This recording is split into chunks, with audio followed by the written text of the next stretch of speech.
And now we're live on Facebook talking about all kinds of great stuff. It's Cleo and Sean. Chaplain Sean Allison. Welcome to Compassion Speak, your show Thank you, Cleo. that I'm welcoming you to. Yeah, I'm super excited about our topic today. I think you have to be a Can you celebrity. I'm hear me? sorry. Yes, you have to be a celebrity. I'm Well, sorry. All celebrities hold the microphone. this is what I do at karaoke, so I know the drill. Excellent. Okay. So I love today's topic. Today's topic is uncertainty, embracing uncertainty. And I'm going to read a little something that you wrote here. What is uncertain in life is an invitation for faith as I'm introduced to who I am becoming. The gift of uncertainty harnesses what is no longer working and invites cooperation from the community, a space where doubt and curiosity can be met with innovation and invention. I love this. This is a great topic. I think this could be perhaps one of the most important tools that we can really embrace for ourselves because I think we all understand and appreciate that we're all kind of walking around with a fair number of triggers going on in the background and constantly trying to defuse those very specific triggers. Okay, I'm going to work on this. Okay, I'm going to work on that. But what does it mean to be in a state of mind where all of the triggers are easier to handle? Because essentially, on a road full of potholes, I know you and I have had the conversation before where we described each trigger or each as being a pitfall, right? What is this pitfall that I've fallen into again? How come I can't see what's quite going on and get myself out of it? This is a way to pave the road, right? So that Mhm. no matter if there's a pothole or not, we don't treat it the same way because we're embracing instead of labeling things as, oh my god, this is a giant catastrophe. We are changing our entire perspective to, well, that's uncertain. This is something I don't know about. This Mhm. is a moment where I'm curious. Why do I feel this way? Why am I having this reaction? What is really happening here? Instead of sort of lighting a stick of dynamite and going straight to the full volcano expression of who we can be at our worst, we Mhm. can see it coming and just say, okay, this is an uncertain moment. Yeah. One of my favorite franchises is Back to the Future, Hmm. and there's a scene at the end of the first episode, at the end of the first installment, where Marty McFly is pointing out to Doc that there's not enough room to get up to 88. There's not enough road to get up to 88, I believe, is what he said. And Doc Martin says, roads where we're going, we don't need roads. That there's a, and then it went into being to be continued, right? So there is this anticipation and uncertainty involved with that that is met with excitement and curiosity. And I think it's a good example of how we can stage our uncertainty to bring in new information, to invite miracles and messengers, and dovetail to what we are becoming, instead of the impending doom that we try to control because we are uncertain and insecure with that uncertainty. So, So while we were doing some technical stuff before we got online, we were talking, and you said something that I thought was so um, one of those hard truths. Sometimes the angels will tell us something, and it's just like, it just, It's just achy and ouchy, and you have to sit with it for a very long time. And you might suddenly have this window open and see this whole pattern going back into time. And it can be a little bit tough. It can definitely be a pothole. And you said meltdowns, because we were talking about the relationship of uncertainty, choosing uncertainty instead of choosing a meltdown. And you said, well, if meltdowns are how you get all your needs met, then you're going to have a meltdown. And uncertainty is already functioning to help you get your needs met because now you have permission for the meltdown. And it's not a judgment, it's recognition of how our behavior is valuable. And if we can identify that, we can also look at what's working, what's not working. Is this meeting my goals and the trajectory that I have in life? Or am I able to settle into the heart of the matter and into that experience where I'm fully alive in this moment and taking in what's going on instead of trying to outlive potential errors and always looking for them and taking care of them ahead of time instead of recognizing that those errors are opportunities for growth, for innovation, for learning.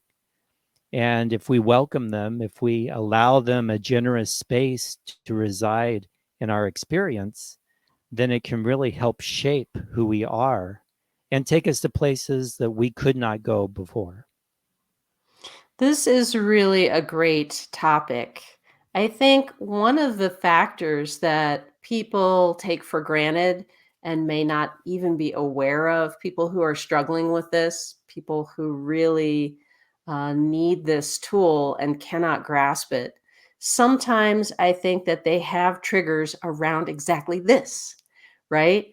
If we judge ourselves for the insights that we're being given, if we judge ourselves for the vision of recognizing, oh, I have this pattern, if we judge ourselves for being reactive, then we can't move forward into accepting this beautiful tool of uncertainty. Uncertainty is no longer an option. It becomes this a cloud kind of passing by, and we look up at it and say, that's not humanly possible. Why would anybody even think that that's humanly possible?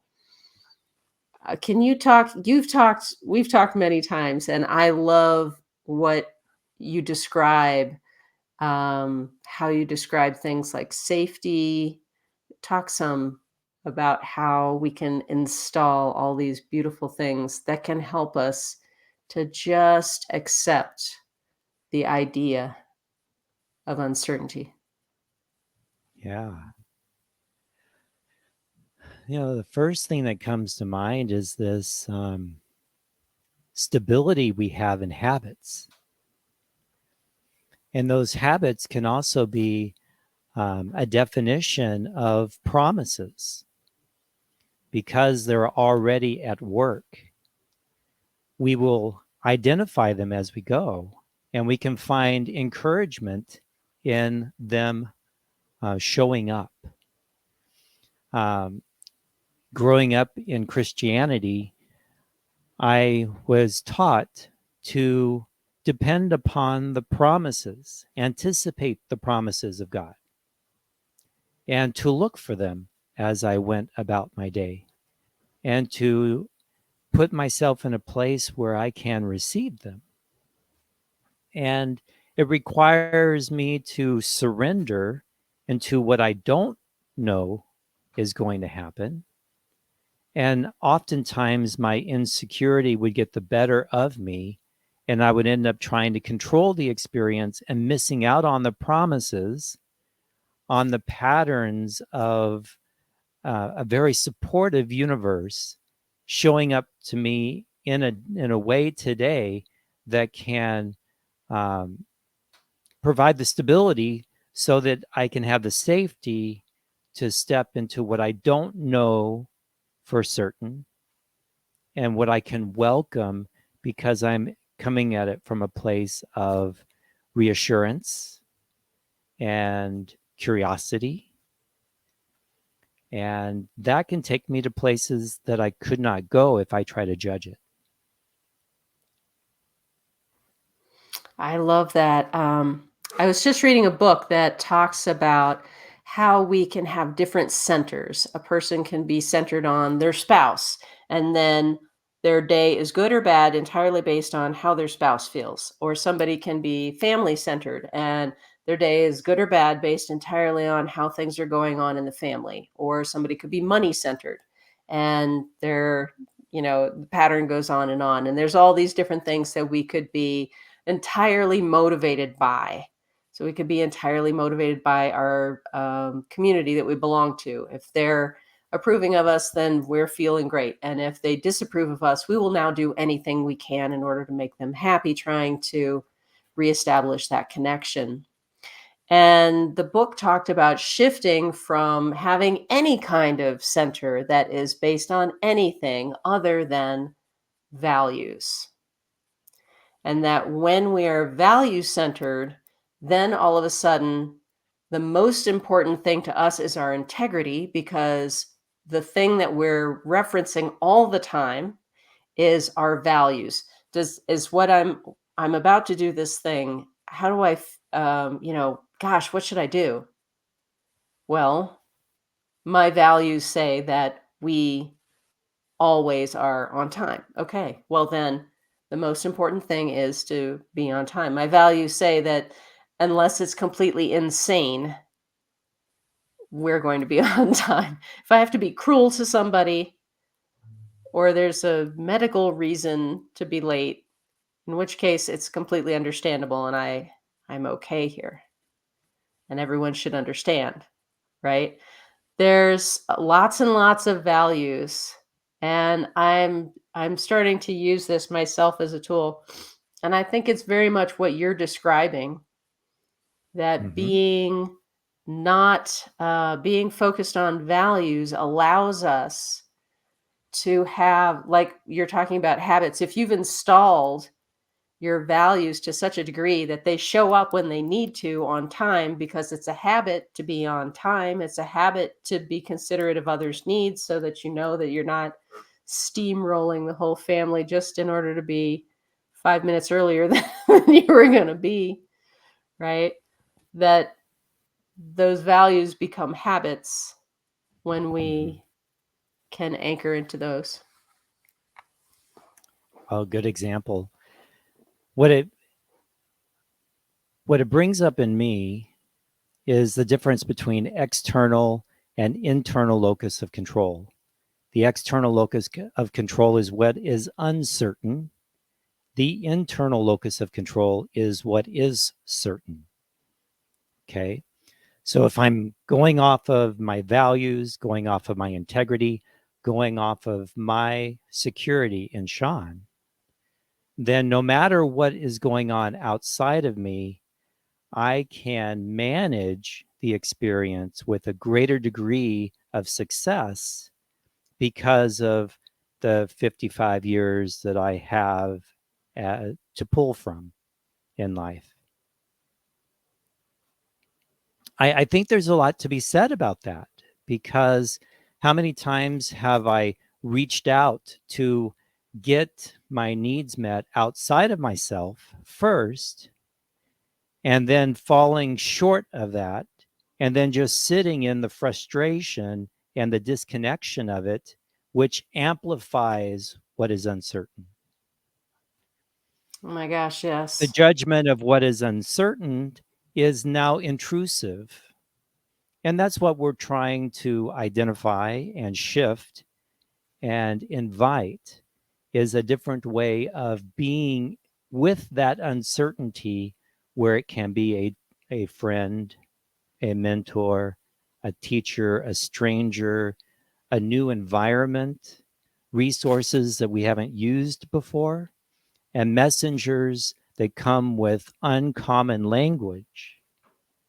And yet we still trust ourselves as we receive the information and are connected to our divine expression and allow that expression from God to flow through us in a way that can meet the challenge with anticipation, with courage, with resiliency, and with innovation.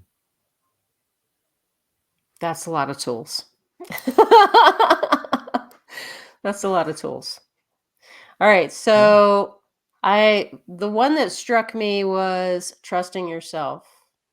I Mm-hmm. think if we don't trust ourselves, then the tool of uncertainty kind of turns into a roadblock.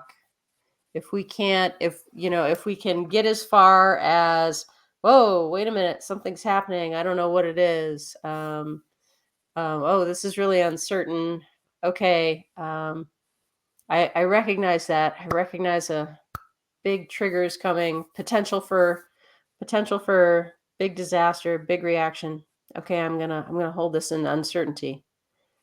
We can never get anywhere near it, right? Right. It turns into the stop hand, and the stop hand gets bigger and bigger and bigger, and just slowly it turns into this, because if we can't trust ourselves to handle whatever is on the other side of the hand, talk some about that. How can we get past that? Well, I think you're describing what the victim stage of life feels like to me, where life is happening to me. It's intrusive, it's something to control rather than um, invite in and discover and participate with, kind of partner with it. If I'm coming from a place in my heart where relationship is the focal point, then the aspects that build that trust and make it more stable are what builds that integrity and curiosity. Curiosity is a great word for sort of the door to open this tool. I think a lot of Mm-hmm. people have said that to me in the past. Think about curiosity, that when we greet something that we're uncertain about or feel triggered by, that the real Mm-hmm. question is, what is this really? Instead of leaping into, oh no, here's the thing that I fear the most. Going, what is really happening here? Why is it happening? What is it really? Is this really what I actually think it is? Um, I think that this morning we were having some uncertainty with Sean's computer, and it was quite easily navigated because Sean kept himself completely open to all the beautiful possibilities of what was going on. And so the computer told him what it needed. And because the computer told Updates. him what it needed, he was able to do it. And everything flowed perfectly and everything worked just fine. But if if he hadn't been open to allowing the computer to tell him what it needed, we would have not been here this morning. Yeah. Well, and maybe that's a good definition of uncertainty or life updates. And we may not understand the sequence and when they are valuable and become useful and strategic in our daily life. If I can be open to them arriving and not be so selective in how I'm ready to respond, then there are a variety of different ways that I can have my needs met. And where I am in the moment can switch from an analytical process to a place of reception and partnership where I can find my integrity in what I can do and the reminder of who I am and what I have encountered before. Those successes that have come before are a really stable place to step out from faith into. This is beautiful. I love this. Thank you so much for podcasting with me this morning. I love this topic. I hope that um, everyone listening can pave their road or already has paved their road. And if they already have paved their road, I hope they share this with other people who they know who might be extremely frustrating to be around because, when we don't have control over our own reactions to things, life is turbulent and we share that turbulence with everyone. And when life is a good question and a fun game and a great roller coaster ride, then it's a joy to be around us and it's a joy to be around other people who are like that. So I think sometimes it can be hard if we've gone from one stage to the other to not look back and judge. And it's certainly, I think many, many times on Facebook, I'll come across somebody who's describing, you have to leave people behind. Well, this is one of those lines, right? Where we start leaving people behind because it's not fun anymore to play the old games. We want to play the new game. We want to play the new game that makes everybody bigger and stronger instead of playing the old game that tells the story of how miserable we are and how weak we are and how everything is so sad. And so I hope if you have a friend like that, you'll share this video and talk to them about Yeah. how much fun it is to be on the other side of that equation. Well, and when we find ourselves in places where we are in that insecurity, in that hopelessness and helplessness, that can be a place that self-care can find you receptive, and that place of that place in the heart can help you find what's needed at the moment so you can find stable footing. Chaplain Sean Allison, thank you so very much for podcasting with me today. And I look forward to being live on Facebook with you next week. All right. Thank you, Cleo. I look Yeah. forward to another conversation.